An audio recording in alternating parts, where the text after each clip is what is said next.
प्रभु तेरी वाणी जीवन की रोटी, नैनों की ज्योति अंधेरा मिटाती।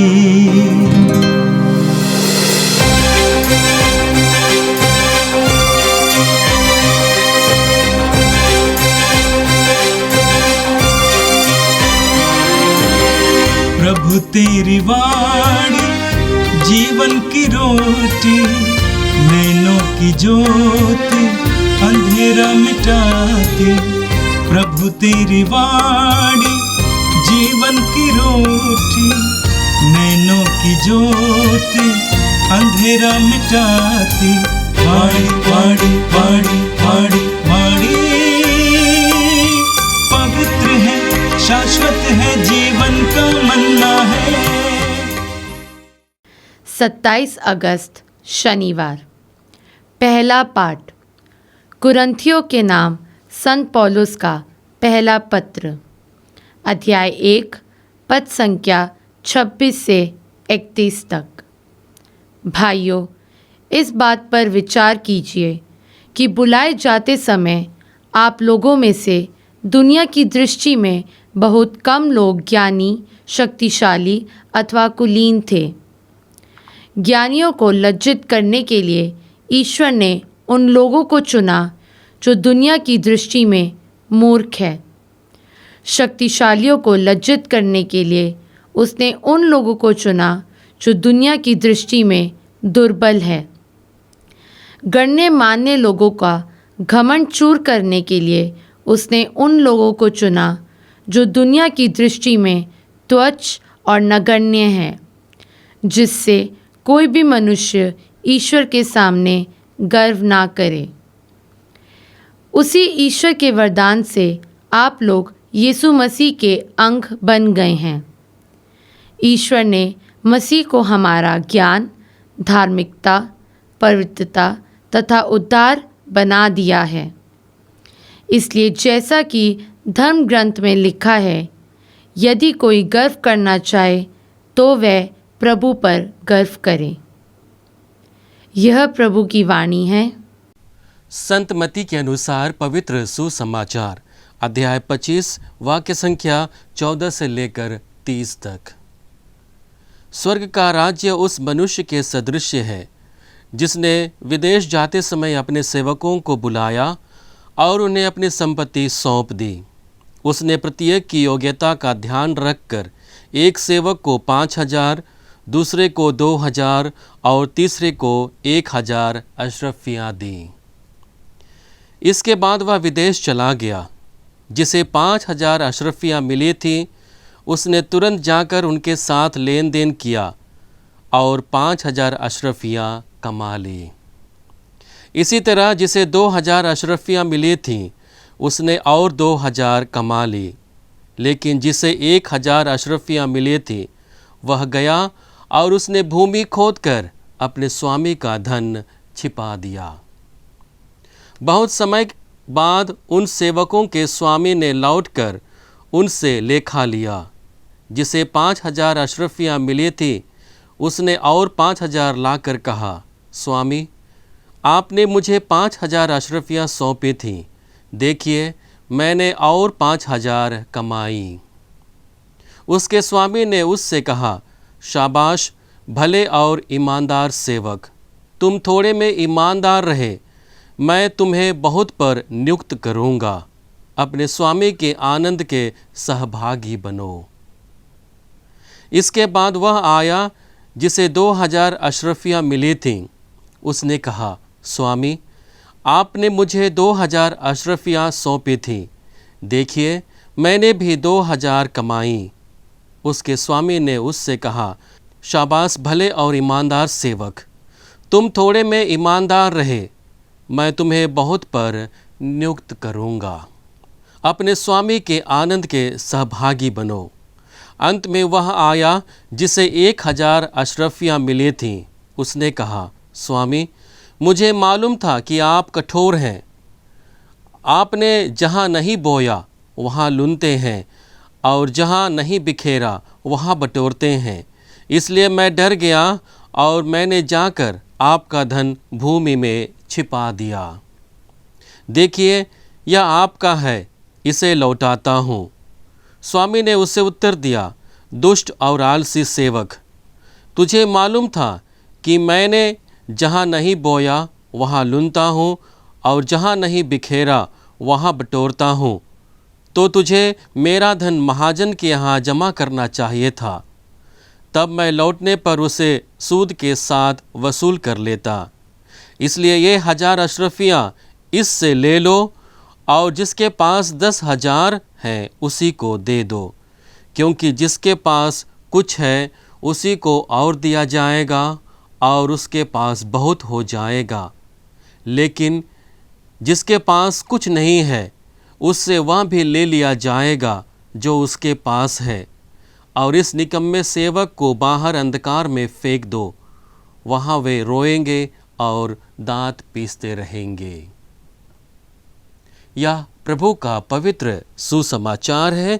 ख्रिस्त प्रभु की जय। यीशु में मेरे प्रिय भाई और बहनों, आज के दोनों पाठ हम लोगों को प्रभु यीशु मसीह में हमारे मसीही जीवन पर मनन चिंतन करने का मौका दे रहा है। आज का पहला पाठ कुरिन्थियों के नाम संत पौलुस के पहले पत्र से लिया गया है, जहाँ पर संत पौलुस क्रूस की शिक्षा अपने लोगों के बीच में दे रहे हैं, अर्थात कुरिन्थ में दे रहे हैं। क्रूस की शिक्षा को समझने के लिए हमें कुरिन्थ के परिवेश को समझने की ज़रूरत है। कुरिन्थ एक व्यापारिक स्थान था, जहाँ पर बड़े पैमाने पर व्यापार किया जाता था। बड़े बड़े व्यापारी वहाँ आकर रुकते थे और अपने व्यापार का कार्य करते थे। इसलिए उनके बीच एक कुलीन वर्ग के लोग थे। वहाँ पर हर जाति धर्म समुदाय के लोग थे, क्योंकि अन्य देशों से भी वहाँ पर लोग व्यापार करने के लिए आते थे। चूँकि वह एक व्यापारिक स्थान था, इसलिए वहाँ पर लोगों का जीवन भी उसी के सदृश था। लोग पढ़े लिखे हुए थे, लोग दार्शनिक थे, वहाँ के लोग धनवान थे, इसलिए उनके पास शक्तियाँ थीं। वहाँ पर अन्य धर्म और जाति के लोग रहते थे, इसलिए वहाँ की विचारधाराएं अलग अलग थीं। जब संत पौलुस वहाँ पर जाकर लोगों के सामने मसीह के क्रूस के बारे में अपनी बातों को रखता है, तो बहुत सारे लोगों के लिए वह एक हंसी का कारण होता है। वे लोग उसे स्वीकार नहीं कर पाते हैं कि क्रूस के द्वारा उन्हें मुक्ति भी मिल सकती है, क्योंकि उनको ज्ञात था जो लोग कुकर्मी होते हैं उन्हें क्रूस का दंड दिया जाता है, क्रूस के काट पर ठोक कर उन्हें मार दिया जाता है। इसलिए ज्ञानी लोगों के लिए क्रूस के द्वारा ईश्वर की मुक्तिदायी योजना पूर्ण होना मान्य नहीं था। वे लोग इस चीज़ को समझ पाने में असमर्थ थे। और इसी परिवेश में यहाँ पर संत पौलुस क्रूस की महिमा के बारे में अपने लोगों के सामने अपनी बातों को रखते हैं। जो लोग ज्ञानी हैं, शक्तिशाली हैं, कुलीन हैं, उन सभी लोगों को चुनौती देते हुए संत पौलुस कहते हैं कि ईश्वर के सामने तुम्हारा ज्ञान नगण्य है, ईश्वर के सामने तुम्हारा धन नगण्य है, ईश्वर के सामने तुम्हारी शक्ति नगण्य है। तुम अपनी शक्ति, अपने धन और अपने ज्ञान को लेकर ईश्वर के सामने गर्व महसूस नहीं कर सकते हो। और इसलिए नबी यिर्मयाह के वचन को लेते हुए वे उन्हें समझाना चाहते हैं, असल में उन्हें किस बात पर गर्व करना है, किस विषय पर गर्व करना है और किस पर गर्व करना है। हम यिर्मयाह नबी के ग्रंथ अध्याय 9 वाक्य संख्या 22-23 में पढ़ते हैं, जहाँ पर नबी यिर्मयाह अपने लोगों को कहते हैं कि ईश्वर का ज्ञान ही सच्ची प्रज्ञा है। और उस प्रज्ञा को समझाते हुए नबी यिर्मयाह आगे कहते हैं, प्रभु यह कहता है, प्रजा अपनी प्रज्ञा पर गर्व ना करे, बलवान अपने बल पर दंभ नहीं करे और धनवान अपनी संपत्ति पर घमंड नहीं करे, यदि कोई गर्व ही करना चाहे तो वह इस बात पर गर्व करे कि वह मुझे जानता है और यह समझता है कि मैं वह प्रभु हूँ जो पृथ्वी पर दया, न्याय और धार्मिकता बनाए रखता है। यहाँ पर संत पौलुस नबी यिर्मयाह के बातों को लेते हुए वहाँ के उच्च वर्ग के लोगों को समझाना चाहते हैं कि उन्हें उस बात पर गर्व करना चाहिए जिससे वे लोग जान पाएंगे और यह समझ पाएंगे कि ईश्वर ही वह प्रभु है जो पृथ्वी पर दया, न्याय और धार्मिकता बनाए रखता है। और इसलिए संत पौलुस अपने पत्र में कहते हैं, यदि कोई गर्व करना चाहे तो वह प्रभु पर गर्व करे। और इस तरह से संत पौलुस क्रूस की महिमा को, क्रूस की महानता को उनके सामने रखते हैं और कहते हैं, उसी ईश्वर के वरदान से आप लोग ईसा मसीह के अंग बन गए हैं। ईश्वर ने मसीह को हमारा ज्ञान, धार्मिकता, पवित्रता और उद्धार बना दिया है। संत पौलुस इन 4 बातों को रखते हुए यह कहना चाहते हैं कि प्रभु यीशु मसीह हमारे लिए हैं। जब प्रज्ञा की बात करते हैं तो मसीह हमारा ज्ञान है। उसका अनुसरण करने से हम सही मार्ग को पहचान सकते हैं और जब हम उसको सुनते हैं तो हम सत्य से परिचित होते हैं। दूसरी बात है, प्रभु यीशु हमारी धार्मिकता है। धार्मिकता के द्वारा हम अपने रिश्ते को ईश्वर के साथ समझने लगते हैं। यह संबंध हमारे प्रयास से नहीं बल्कि ईश्वर के वरदान से संभव होता है कि हम ईश्वर के द्वारा अपने रिश्ते को जुड़ा हुआ पाते हैं। तीसरी महत्वपूर्ण बात है कि प्रभु यीशु मसीह में हमारी पवित्रता। प्रभु यीशु मसीह में हमारी पवित्रता, चूँकि वह अपनी मुक्तिदायी योजना के द्वारा हम सभी के पापों को हर लेता है, हम सभी को नवीन करता है और हमें हमारी परिस्थिति से ऊंचा उठाता है। और चौथा महत्वपूर्ण बात है, प्रभु यीशु मसीह हमारा उद्धार करता है, जो अपने क्रूस के मृत्यु के द्वारा हम सभी को नए जीवन की ओर ले जाता है। इन बातों के द्वारा संत पौलुस वहाँ के लोगों को यह कहना चाहते हैं कि प्रभु यीशु मसीह तुम्हारे लिए है, हर एक के लिए है। उनके जीवन के द्वारा हमारा जीवन पूर्ण होता है। उनके जीवन के द्वारा हम अपने आप के जीवन को ईश्वर से जोड़कर देखते हैं, अपने जीवन में ईश्वर के वरदान को महसूस करते हैं और उसी वरदान को लेकर हमें अपने जीवन को लगातार जीने की आवश्यकता है। यीशु में मेरे प्रिय भाई और बहनों, संत पौलुस आज हमारे सामने चुनौती रखते हैं कि हम किन विषयों पर गर्व महसूस करते हैं। आज के सुसमाचार में हम लोग अशरफी के दृष्टांत देखते हैं, जहाँ पर एक व्यक्ति को 5000 अशरफियाँ मिलती हैं, वह व्यापार करता है, 5000 और कमा लेता है। दूसरा व्यक्ति जिसे 2000 अशरफियाँ मिलती हैं, वह भी व्यापार करता है और 2000 अधिक कमा लेता है। और तीसरा व्यक्ति जिसे 1000 अशरफियाँ मिलती हैं, वह उसे डर के मारे छुपा देता है और स्वामी के आने पर वह उसे वापस करता है और दंड के भागी बनता है। इस दृष्टांत के द्वारा प्रभु यीशु हमारे सामने एक महत्वपूर्ण बात को रखते हैं। आज जब हम अशरफी के दृष्टांत पर मनन चिंतन कर रहे हैं तो सबसे महत्वपूर्ण बात है, ईश्वर हमें विभिन्न वरदानों से विभूषित किया है और उन वरदानों को लेकर हम कितने क्रियाशील हैं, यह हमारे लिए मनन चिंतन का विषय है। और उन वरदानों को लेकर हम ईश्वरीय कार्य में कितने समर्पित हैं, यह हमारे लिए मनन चिंतन का विषय है। ईश्वर के वरदान को प्राप्त करने के बाद, ईश्वर में विश्वास का वरदान को प्राप्त करने के बाद लगातार हमें उसे अपने जीवन में जीने की ज़रूरत है। हम देखते हैं जब पहला सेवक आता है और वह अपने स्वामी को कहता है कि देखिए मैंने 5000 और अशरफियाँ कमा ली हैं, तो वह उसे शाबाश देता है और उसे अपने खुशी के सहभागी बनने के लिए बुलाता है। ईश्वर उसके प्रयत्न को, उसकी क्रियाशीलता को शाबाशी देता है और उसे अपने खुशी के सहभागी बनने के लिए बुलाता है। दूसरा महत्वपूर्ण बात है, हमें सदैव क्रियाशील होना है। ईश्वर के वरदान को ग्रहण करने के बाद में, ईश्वर में विश्वास के वरदान को अपने जीवन में प्राप्त कर लेने के बाद में हमें लगातार क्रियाशील होना है। हमें लगातार प्रयत्न करते रहना है कि हम अपने विश्वास में और अधिक ऊंचे उठते जाएं।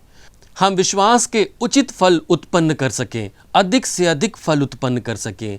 यही हमारी क्रियाशीलता को प्रदर्शित करता है। तीसरा महत्वपूर्ण बात है, ईश्वर निष्क्रिय लोगों को पसंद नहीं करते हैं। ईश्वर के द्वारा प्रदत्त वरदानों को प्राप्त करने के बाद हम निष्क्रिय नहीं रह सकते हैं। उसे हमें अपने जीवन में लगातार जीने की ज़रूरत होती है। और जब हम उन वरदानों को लेकर अपने जीवन में जीवन जी नहीं सकते हैं तो प्रभु यीशु उन लोगों को चेतावनी देते हैं, उन लोगों को सचेत करते हैं और कहते हैं कि ऐसे लोगों को ईश्वर दंड देंगे। ऐसे लोग अंधकार में फेंक दिए जाएंगे जहाँ पर वे लोग अपने दांत पीसते रहेंगे। यीशु में मेरे प्रिय भाई और बहनों, ईश्वर के द्वारा प्रदत्त विश्वास का वरदान हमारे लिए सबसे बड़ा वरदान है, जिसे हम अपने प्रभु यीशु मसीह के द्वारा अपने जीवन में ग्रहण करते हैं। और उस वरदान को लगातार बनाए रखने की ज़रूरत है। उस वरदान को लगातार अपने जीवन में जीने की ज़रूरत है। उस वरदान को लेकर क्रियाशील बने रहने की ज़रूरत है। आज माता कलीसिया संत मोनिका का पर्व मनाती है। सच्ची मायने में आज के पाठों का जो मूल सारांश है, यीशु मसीह में हमारा जीवन, उसी जीवन को संत मोनिका ने अपने जीवन में जिया। प्रभु के द्वारा मिले हुए विश्वास के वरदान को अपने जीवन में लगातार जीती रही और उसी का उचित फल उत्पन्न की, अपने बेटे को वापस करके, उसके पाप रूपी जीवन से उन्हें मुक्त करके उस वरदान से वह उचित फल उत्पन्न करती है। आज हम सभी को ज़रूरत है अपने जीवन में महसूस करने के लिए कि प्रभु यीशु मसीह हमारे लिए हैं, वह हमारे साथ हैं और उसी विश्वास में लगातार आगे बढ़ने के लिए जिस तरह से संत मोनिका ने अपने जीवन में उस विश्वास को लेकर आगे बढ़ी और उचित फल उत्पन्न कर पाई। आइए हम प्रभु से प्रार्थना करें कि जिस वरदान को, जिस विश्वास के वरदान को ईश्वर ने हमें दिया है, हम उस वरदान को लेकर अपने जीवन को जिए और उचित फल उत्पन्न कर हम प्रभु में गर्व करें। हे सर्वशक्तिमान पिता परमेश्वर, हम धन्यवाद देते हैं प्रभु हमें विश्वास का वरदान देने के लिए, जिसे हम अपने प्रभु यीशु ख्रिस्त के जीवन के द्वारा अपने जीवन में ग्रहण करते हैं। हम लगातार संत पौलुस की भांति क्रूस की महिमा के द्वारा उस वरदान के प्रति क्रियाशील बने रहते हैं। प्रभु, हम प्रार्थना करते हैं कि हम जीवन के हर चुनौतियों में अपने विश्वास में धीर बने रहें, अपने विश्वास में अडिग बने रहें और उचित फल उत्पन्न करते हुए तुझ पर गर्व कर सकें, क्योंकि तू हमारे लिए है, क्योंकि तू हमारे लिए अपने पुत्र को हमारे बीच भेजता है, हमारे बीच रहने के लिए।